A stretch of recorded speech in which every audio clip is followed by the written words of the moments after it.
up, guys? Let me show you what we got going on today's job site. If you recognize this place, we dug a geothermal system here about 6-7 months ago. The customer was going to deal with the final grading and getting the grass to grow on his own, and I guess it turned out to be a little bit more challenging than expected, so we're back here. We're going to take care of it for him. The plan today is we're going to Harley rake this whole area, get it nice and level, and then we're going to put grass seed and straw down on this whole area.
Here's what we picked up from that local farm. It's basically horse manure, I believe. It's pretty stinky, but should be pretty good to get that grass to grow, help fertilize the ground.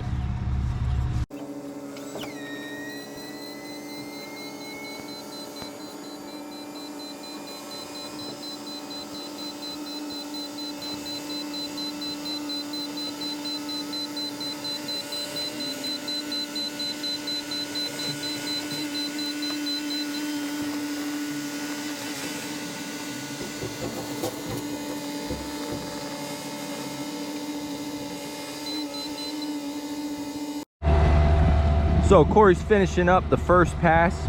We're actually going to go through and hit it again. With my machine being a standard flow, you can't really dig this thing in too deep. You know, you kind of got to skim the surface here, so it goes a little bit slower. But nonetheless, we'll hit it twice, and then we're going to put the bucket on and kind of grade it out. And then we're going to spread the manure. I dumped one load right there, and here is the second load.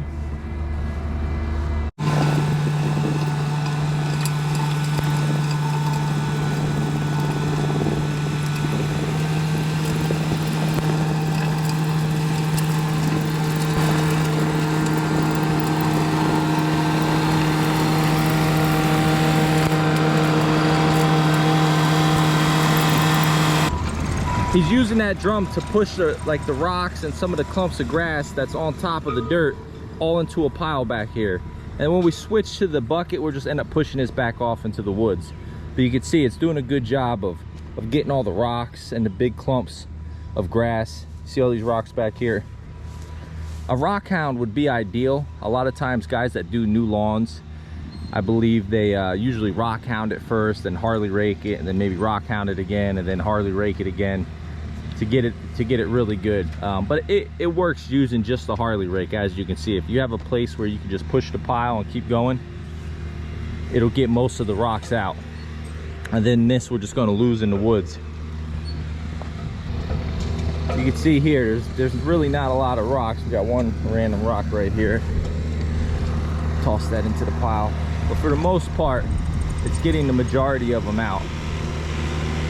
He's going to give it a couple more passes, and then we'll start spreading the compost manure mixture over there throughout this area.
we got the majority of the manure, compost, and also some peat moss all spread out in this area.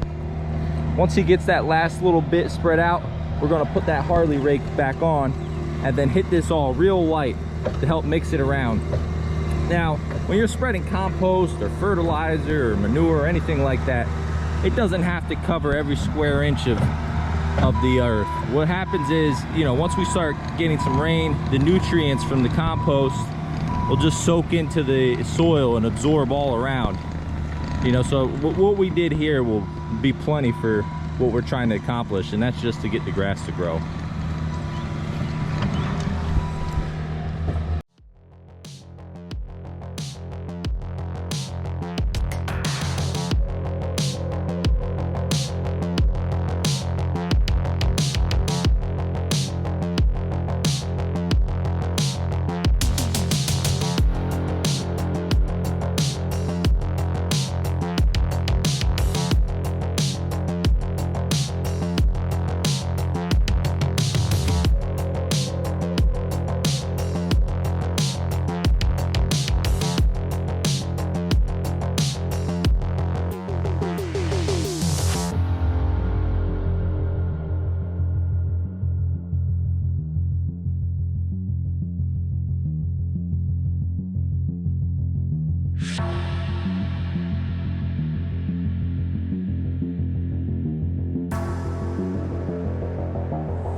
So here's the finished product, guys.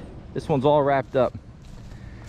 The homeowner came outside, we checked it out before we threw this straw down, and you know, made sure the grade and contour was to his satisfaction.